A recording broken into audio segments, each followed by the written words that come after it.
Selamat datang kembali di pembahasan mendalam kita. Nah, kali ini kita mau fokus ke satu bagian spesifik ya, Iya, betul. dari buku Wild Problems-nya Russ Roberts. Kita akan gali bab 8 judulnya How to Get Over Yourself. Atau kalau kita coba artikan, cara mengatasi ego Anda. Menarik judulnya. Iya kan? Jadi sumber kita ya bab ini dan kita akan coba bongkar ide-ide kuncinya untuk Anda semua. Dan yang perlu dicatat nih, ini tuh bukan soal keputusan besar yang sekali seumur hidup gitu, kayak milih kerjaan atau pasangan. Oh, bukan ya? Justru sebaliknya, bab ini lebih menyoroti tantangan liar yang kita hadapi ya tiap hari. Gimana caranya menyeimbangkan kepentingan diri sendiri sama, yaitu, kebutuhan buat berhubungan baik sama orang lain. Ah, oke. Jadi interaksi sehari-hari ya? Iya, jadi teman yang baik, pasangan yang baik, kolega yang baik, itu ternyata masalah liar yang, ya ampun, terus-terusan ada, konstan. Benar-benar. Jadi bukan pilihan besar, tapi justru gesekan-gesekan kecil sehari-hari itu ya. Pernah nggak sih Anda ngerasa kayak ada tarikan gitu antara pengen fokus ke diri sendiri, ke agenda kita, tapi di sisi lain ada tuntutan atau mungkin ya keinginan juga buat benar-benar hadir, benar-benar nyambung sama orang sekitar. Sering banget itu. Kayaknya itu inti ketegangan yang dibahas Roberts di sini ya. Dan dia buka bab ini pakai pepatah yang, wah, kena banget. Kalau mau cepat, jalan sendiri, kalau mau jauh, jalan bareng-bareng. Langsung ke intinya ya. Iya kan? Langsung nangkep dilema itu. Nah, buku ini seolah bilang kalau jalan keluarnya tuh mungkin ada di fokus pada flourishing. Flourishing, berkembang gitu ya. Iya, berkembang secara utuh sebagai manusia. Dan uniknya, itu seringkali justru ditemuin pas kita bareng-bareng, bukan pas menyendiri. Oke, oke. Menarik. Mari kita masuk lebih dalam ke gagasan utamanya, mengatasi ego Anda atau getting over yourself. Dengar pertama kali kayaknya agak gimana gitu ya, negatif. Kayak kita harus merendahkan diri. Nah, itu dia. Awalnya saya juga mikir gitu, tapi ternyata bukan, sama sekali bukan itu maksudnya. Terus gimana dong? Dalam konteks buku ini, mengatasi ego itu lebih ke arah mengembangkan kesadaran diri, self-awareness yang tajam gitu. Kesadaran diri, maksudnya? Ya, sadar gimana omongan kita, tindakan kita, bahkan yang nggak sengaja, itu bisa ngaruh ke orang lain. Terus juga internalisasi fakta yang sering banget kita lupain, kalau kita ini bukan pusat tata surya. Haha, ya juga ya. Seringnya ngerasa gitu padahal. Iya kan? Narasi di kepala kita mungkin bilang gitu. Tapi ya, kenyataannya enggak. Jadi kayak semacam reality check buat ego kita gitu ya. Nah, caranya gimana menurut buku ini biar bisa sadar diri? Roberts nyebutin beberapa jalur yang cukup klasik sih. Kayak terapi, terus meditasi, atau mendalami ajaran agama, atau spiritualitas. Bahkan baca buku filsafat atau sastra yang dalam juga bisa bantu. Oke. Pokoknya semua yang bisa bantu kita ngelihat diri sendiri dengan lebih jernih. Tapi kayaknya ada peringatan juga ya di buku ini, ada semacam jebakan gitu. Saya ingat pernah baca sekilas. Betul sekali. Ini poin yang penting banget. Ironisnya, justru praktik-praktik yang tujuannya buat ningkatin kesadaran diri tadi, kayak meditasi atau refleksi spiritual, kalau kita nggak hati-hati, Malah jadi apa? malah bisa jadi self-absorption. Terlalu asyik sama diri sendiri. Malah bisa nyerempet ke narsisme. Wah, bahaya juga ya. Iya, fokus yang diinginkan Roberts ini beda. Bukan cuma fokus ke dalam diri, tapi kesadaran akan dinamika interaksi kita sama orang lain. Justru bahayanya itu pas kita interaksi pakai mode autopilot. Mode autopilot. Maksudnya kayak reaksi otomatis kita gitu ya, dalam percakapan atau hubungan? Tepat, reaksi-reaksi bawah sadar, pola interaksi yang udah nempel banget, mungkin dari dulu, yang seringnya defensif atau egois tanpa kita sadar. Dan itu susah diubah ya pasti. Susah banget. Dan belum tentu juga itu membangun hubungan yang sehat. Kita respons aja gitu, tanpa mikir beneran. Nah, disinilah konsep jeda atau the pause itu masuk ya, sebagai obat buat autopilot ini. Kedengerannya sih simple, cuma jeda. Tapi kayaknya dampaknya bisa gede ya. Gede banget, signifikan. Jadi ngambil jeda sebentar aja sebelum kita respons, entah itu pas lagi debat panas atau cuma ngobrol biasa, itu ngasih kita kesempatan emas. Kesempatan buat apa? Buat keluar dari naskah otomatis kita itu. Jeda itu kayak kita pencet tombol pause di rekaman internal kita. Terus apa yang terjadi pas kita pause itu? Kita jadi punya ruang buat ingat beberapa hal penting. Pertama, Apa yang kelihatan di permukaan, kata-kata itu seringkali bukan cerita lengkapnya. Ada emosi, ada ketakutan, ada kebutuhan yang nggak keucap di baliknya. Baik dari sisi kita maupun orang lain. Oke, jadi lebih peka ya. Betul. Kedua, jeda itu ngingetin kita kalau respons alami kita itu seringkali didorong sama ketakutan, atau keinginan, atau kebutuhan pribadi kita sendiri. Bukan respons yang paling bijak atau paling empatik. Jadi bisa milih respons yang lebih baik gitu ya. Nah, itu dia. Dengan jeda, kita bisa milih respons yang lebih sadar, yang lebih mikirin dampaknya. Kedengarannya sih logis banget ya secara teori. Tapi, aduh, prakteknya pasti susah banget. Apalagi kalau lagi emosi atau ngerasa diserang, mana kepikiran buat jeda? Kayak nggak alami gitu. Pasti susah. Buku ini bahas nggak sih tantangannya? Terutama soal dorongan, apa untungnya buat gue itu? Dibahas kok. Kesulitan itu nyata banget. Ngambil jeda secara sadar itu kan ngelawan arus kebiasaan kita ya. Apalagi kalau pola pikir, what's in it for me? Itu udah, wah, nempel banget. Udah mendarah daging ya? Iya. Kayak ngelatih otot yang jarang dipakai lah. Perlu kesadaran, perlu latihan terus-menerus. Roberts juga nggak bilang ini gampang kok. Tapi justru karena susah itu, dampaknya bisa transformatif banget. Oke, selain autopilot dalam respons, buku ini juga bahas soal narasi ya. Narasi yang kita bikin tentang diri kita sendiri. Kayak kita ini bintang utama di film hidup kita. Iya, ini gagasan yang menarik banget. Kita semua kan punya narasi internal. Semacam, ya reality show pribadi gitu di kepala kita. Hahaha, iya juga. Nah, di narasi itu, kita bisa jadi pahlawan, atau korban, atau orang yang selalu benar, atau malah si pecundang. Dan narasi ini kuat banget pengaruhnya ke cara kita memaknai tiap kejadian, tiap interaksi. Dan ini bisa jadi penghalang buat kita ngelihat kenyataan, termasuk diri kita sendiri gitu. Tepat. Roberts ngutip Adam Smith soal adanya selubung misterius khayalan diri, mysterious veil of self-delusion. Itu yang bikin kita susah lihat kekurangan atau bias kita sendiri. Kita cenderung ngedit cerita biar pas sama peran yang kita mau. Wah, Buku ini pakai analogi film The Truman Show. Cerdas banget menurut saya. Kita ini seringkali hidup kayak si Truman. Dalam sebuah pertunjukan yang penonton utamanya, ya diri kita sendiri. lupa kalau ada orang lain ya? Iya. Lupa kalau semua orang di sekitar kita itu juga punya cerita utama mereka sendiri. Mereka bukan cuma figuran di film kita. Itu dalam banget sih ya.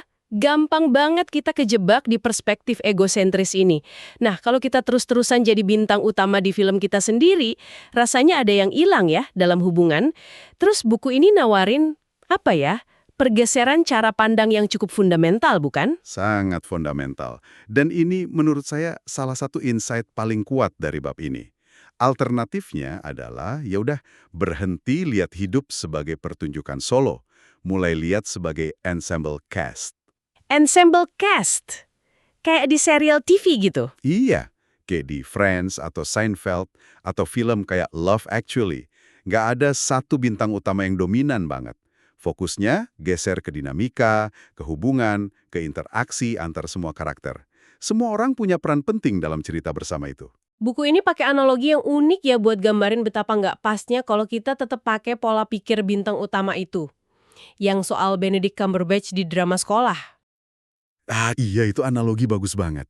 Coba Anda bayangin, aktor sekelas Benedict Cumberbatch main drama bareng anak SMP.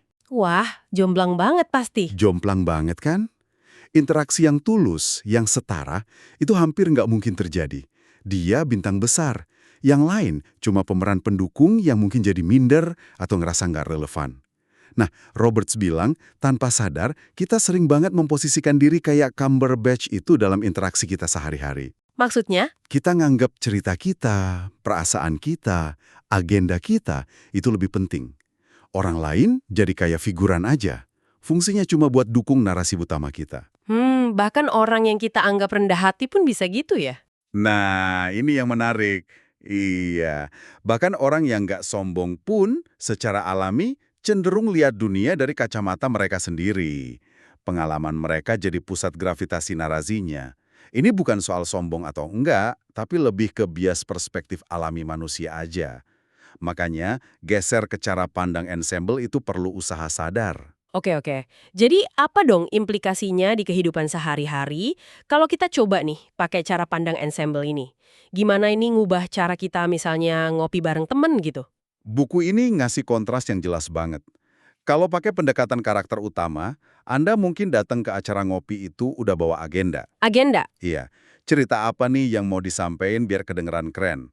Gimana caranya bikin kesan yang bagus? Poin apa yang mau dimenangin? Atau bahkan apa yang bisa didapat dari teman ini? Entah informasi, dukungan, atau validasi. Pikiran kita sibuk nyusun kalimat berikutnya pas teman kita lagi ngomong. Wah, itu fokus ke diri sendiri banget ya jadinya ya. Terus kalau pendekatan ensemble gimana? Kalau ensemble, kita lihat percakapan itu sebagai pengalaman bareng. Sifatnya lebih cair, lebih organik. Kayak improvisasi jazz atau teater gitu. Fokus utamanya jadi mendengarkan. Benar-benar dengerin dengan rasa ingin tahu, tanpa agenda buat ngarahin atau menang. Tujuannya jadi beda ya. Beda banget. Tujuannya bukan buat dapat sesuatu, tapi buat nikmatin momen interaksi itu sendiri. Lihat aja apa yang muncul secara alami dari kebersamaan itu. Anda hadir buat nyambung, bukan buat tampil. Ini bener-bener kayak ganti kacamata ya. Dari apa yang bisa gue omongin atau dapetin, jadi apa yang bisa kita ciptain bareng di momen ini. Tepat sekali. Nah, ini nyambung lagi sama gagasan lain yang dikutip Roberts dari Rabbi Jonathan Sacks. Soal bedanya hubungan yang basisnya kontrak sama yang basisnya covenant. Kontrak versus covenant, apa tuh bedanya? Kalau hubungan basisnya kontrak, itu sifatnya transaksional. Pikirannya selalu untung rugi. Pertanyaan utamanya, apa untungnya buat gue? Atau gue dapat bagian yang adil nggak nih? Selalu ada sedikit rasa curiga atau khawatir dieksploitasi. Kayak transaksi bisnis aja. Oke, sementara covenant? Covenant itu lebih dalam. Ini semacam janji, komitmen bersama. Semangatnya tuh kita bareng-bareng dalam hal ini. Fokusnya bukan hitung-hitungan siapa ngasih apa, tapi ke perjalanan bersamanya itu. Jadi lebih ke komitmen ya? Ya, dalam kerangka covenant, komitmen itu jadi bagian dari identitas kita. Gue tipe orang yang nepatin janji. Gue temen yang bisa diandelin. Ini ngebebasin interaksi dari kalkulasi untung rugi yang capek banget. Gimana ini terapinya di hubungan dekat? Kayak bertemanan atau keluarga? Apa berarti kita nggak boleh punya batasan sama sekali? Bukan berarti nggak ada batasan, tapi motivasinya yang beda.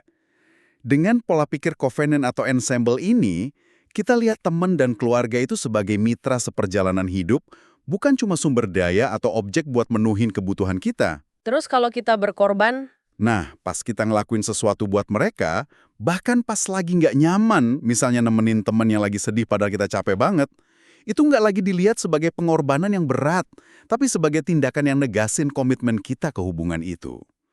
Lama-lama, tindakan kayak gitu bisa jadi kebiasaan yang justru bikin kita puas secara batin, karena itu nguatin ikatan dan identitas kita sebagai bagian dari ensemble itu. oke, jadi kalau dirangkum nih, apa aja sih manfaat konkretnya kalau kita berhasil, atau paling nggak nyoba lah ya, buat pakai pola pikir ensemble dan mengatasi ego ini? Apa kata buku ini? Manfaat utamanya, menurut Roberts, ini secara paradoks justru bikin kita lebih kecil. Tapi dalam artian yang baik ya, Lebih kecil maksudnya? ego kita menyusut. Akibatnya kita jadi nggak gampang tersinggung atau marah sama hal-hal kecil yang sebenarnya nggak penting. Kita jadi lebih pemaaf, lebih fleksibel, dan yang paling penting, hidup itu rasanya punya tekstur yang lebih kaya, lebih dalam, lebih memuaskan. Karena kita nggak lagi terisolasi di gelembung narasi pribadi kita. Buku ini ada analogi bagus lagi kan buat ini, yang di bagian akhir itu? Iya, ada dua yang bagus. Pertama, kayak nyanyi di paduan suara. Biar harmoninya bagus, kita perlu nahan dikit volume suara pribadi kita, terus fokus dengerin suara yang lain kan. Betul, betul. Harus nyatu ya? Nah itu satu. Kedua, kayak dansa di lantai dansa bareng pasangan. Kita perlu kasih ruang biar pasangan kita bisa gerak dan bersinar. Nggak cuma fokus ke langkah kita sendiri terus mendominasi lantai dansa. Ah, oke. Bisa kebayang. Intinya sama.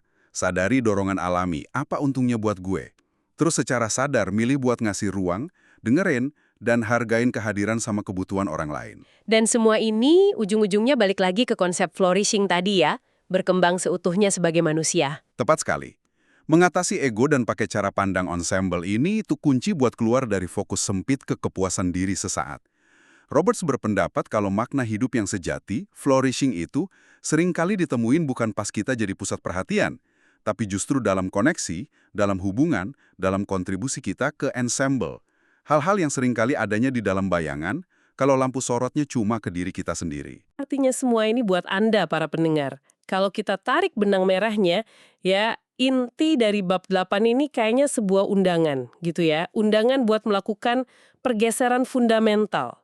Dari ngelihat diri sebagai karakter utama tunggal, jadi anggota ansambel yang berharga dalam drama kehidupan. Pergeseran yang nggak gampang pastinya. Iya, pergeseran ini meskipun menantang, kayaknya punya potensi buat buka kualitas hubungan yang lebih dalam dan bikin hidup terasa lebih kaya makna. Dan tantangannya itu nyata ya, karena ini ngelawan gravitasi alami ego kita.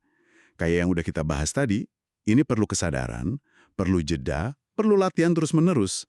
Ini bukan saklar yang bisa dibalik sekali, tapi lebih kayak arah kompas baru aja dalam berinteraksi. Nah, sebagai penutup nih, mungkin ada satu pemikiran yang agak provokatif gitu yang bisa Anda tawarkan buat direnungkan oleh pendengar kita. Yang terinspirasi dari diskusi kita barusan. Mungkin gini ya, kita kan sering dengar nasihat kenali dirimu sendiri.